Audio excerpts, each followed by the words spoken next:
number of years ago, I was a part of a Department of Labor grant, and it required us to create Creative Commons licensed material. So it really opened up this idea of open educational resources, materials that can be freely shared, no cost to students. People can take and adapt it and refine it for their use. So a lot of my materials, whenever I've been able to do that, I like to rely on those resources, keep costs affordable for students. Now that being said, they can't always, it's not easy to replace some of the resources and technology that a lot of our publishers offer today. So I do use those in some cases, especially the adaptive resources that some of them offer. So students get an experience tailored to them where it really focuses on their needs, highlights, this is the information that you need to study more, this area you already know, so that it makes the best use of their time to help them get prepared for it.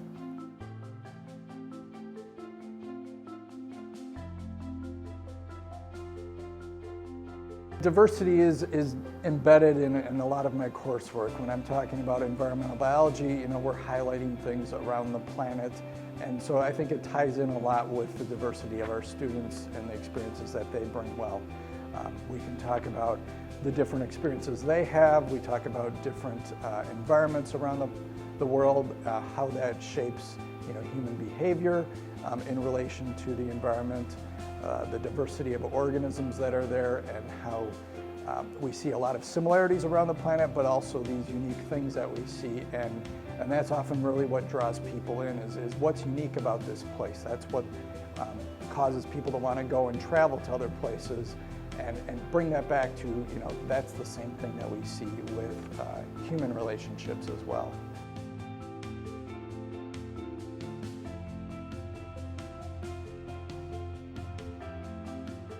I like to use a variety of instructional strategies so that we can have students with different preferences, different abilities and backgrounds, help tailor it to their needs, what they are. So we use discussion format, we use lectures, we use hands-on labs. Sometimes we're outside in the field, other times we're working inside. And so this variety of experiences, hopefully that means that everybody is getting something that works well for them.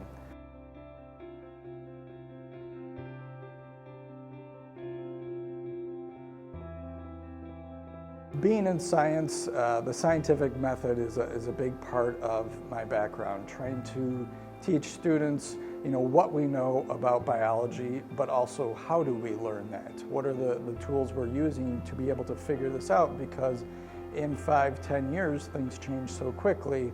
There's going to be a lot of new knowledge. They're going to have to teach themselves that information as it develops, and also learn from how have we previously learned these things to be able to identify that new knowledge. I like to have hands-on experiences for students whenever possible. One of the things we've done is create some prairie gardens here on campus. It's just a small replica that we've created here on campus, but it gets some exposure to students about what was the prairie like, what are some of the vegetation that we'd see there, how dense it is, and what are some of the organisms that it draws in here. Even though we are in an urban area, it's been pretty incredible to see the return of a lot of these insects and birds and other species once you bring that community there.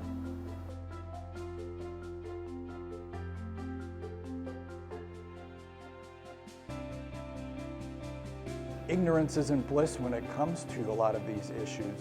This is affecting everybody in our daily lives, whether you like it or not. The air you breathe, the water you drink, the food you ingest, it's all affecting you, whether you understand why these pollution issues are of concern or not. One of the other activities that I've done with students is service learning projects working with Cook County Forest Preserves. They have a lot of volunteer efforts to help do restoration work in the forest preserves around this area.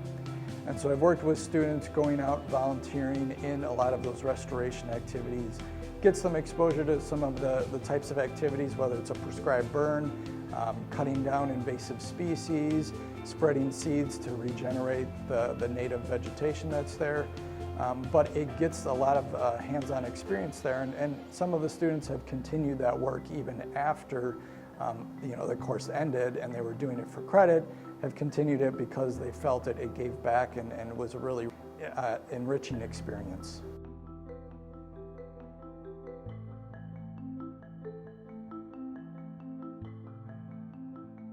I like to use a variety of formative and summative assessments so that it's not just high stakes tests and exams that they experience. So we do a wide range of activities. We're doing homework assignments, we're doing in-class activities, we're doing labs. So we help get that rich feedback about what are students' knowledge about this material. It's not just what can you do on quick time to recall where the pressure is a bit greater. I also use the experiences as the students move on from here. They successfully graduate here, move on to four-year schools, successfully enroll there and graduate eventually. And we've had many students that have even gone on to professional schools, graduate schools, and have come back and said, this really laid the foundation for a good experience and my success later on. I think that's probably the greatest measure of success, that we prepare them for those future endeavors.